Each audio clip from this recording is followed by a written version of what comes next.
दिल्ली में बीजेपी की खड़ाऊ politics. BJP को गहलोत का तगड़ा जवाब। क्या बीजेपी भगवान राम के खिलाफ है? कि जितने भी काम पेंडिंग है उनको पूरा करें और अरविंद केजरीवाल जी को वापस सीएम के रूप में जो आने वाले चुनाव हैं उनको वापस सीएम के रूप में हम देखना चाहते हैं। मंगलवार का दिन तरीके से कहा कि संकट मोचन की तरह भगवान हनुमान जी ने आम आदमी पार्टी को हमेशा संकटों से निकाला है, तो क्या कहेंगे?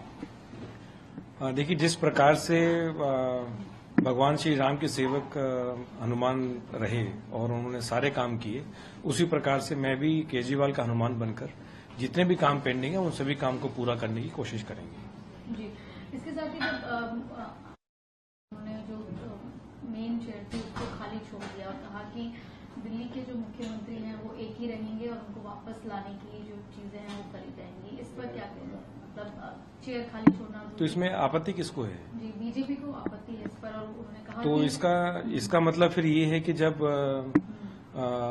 भारत ने भगवान श्री राम के खड़ाऊ रखकर कुर्सी पे रख के जो राज किया और लोगों की प्रॉब्लम दूर की, तो इसका मतलब वो भी गलत था। तो कहीं ना कहीं मेरे ख्याल से फिर इसका मतलब बीजेपी जो है वो भगवान श्री राम के खिलाफ भी है। क्या उनके बीजेपी ये कहना चाहती है कि वो भगवान श्री राम के विरुद्ध हैं? इसमें कहीं मेरे ख्याल से कुछ भी गलत नहीं है। अपने गुरु, अपने बड़े भाई और अपने जो बुजुर्ग हैं उनका आदर सम्मान करने का हमारी भारतीय संस्कृति है, तो इसमें कुछ भी गलत नहीं है। और दूसरी चीज जो बीजेपी बार बार कह रही है कि रिमोट कंट्रोल, तो क्या बीजेपी ये कहना चाह रही है कि जब भारत को भगवान श्री राम के खड़ाऊ रख के जब वो राज कर रहे थे, तो क्या भगवान श्री राम के पास उस टाइम भी रिमोट था? तो ये तो कहीं ना कहीं उनकी हड़बड़ाहट है, उनकी घबराहट है। और जिस प्रकार से दिल्ली सरकार में बढ़िया काम हुए अरविंद केजरीवाल जी के लीडरशिप में, उससे उनको कहीं ना कहीं प्रॉब्लम है। सर, बट बीजेपी का ये भी कहना है कहीं ना कहीं उस चेयर को खाली छोड़ना। मैं तो कह रहा हूं, तो फिर इसका मतलब जो हमारी संस्कृति का हिस्सा है, जो भारतीय संस्कृति रही है कि अपने बड़ों का आदर करना, और जो भारत ने किया भगवान श्री राम के खड़ाऊ रखकर जो उन्होंने राज किया, इसका मतलब वो उसके भी अगेंस्ट, उसके खिलाफ है। तो कहीं ना कहीं बीजेपी में वो हड़बड़ाहट जो है वो दिखाई दे रही है।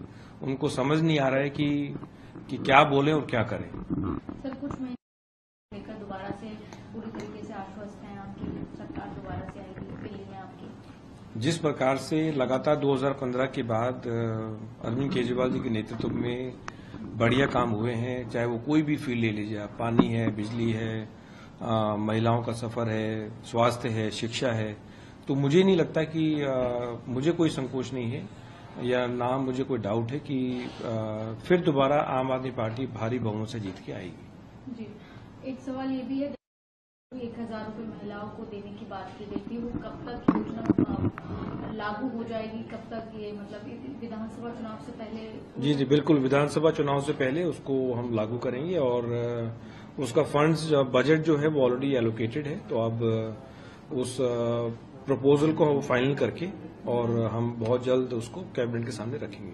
जी, क्योंकि नई कैबिनेट से नई सरकार में आप मंत्री हैं, और एक आखिरी सवाल ये भी है कि आप अभी भी जैसे मुख्यमंत्री अरविंद केजरीवाल को मुख्यमंत्री कह रहे हैं, आपकी पार्टी का हर एक नेता, इस पर भी बीजेपी सवाल उठा रही है, इसको क्या कहेंगे सर? देखिए, हमारे लीडर अरविंद केजरीवाल हैं, तो मुझे उसमें कोई संकोच नहीं है ये कहने। मैंने पहले भी कहा है, हमारे लीडर अरविंद केजरीवाल हैं। हमारे दिलों में हर एक दिल्ली वासी के अगर दिल में कोई बसता है तो वो अरविंद केजरीवाल है।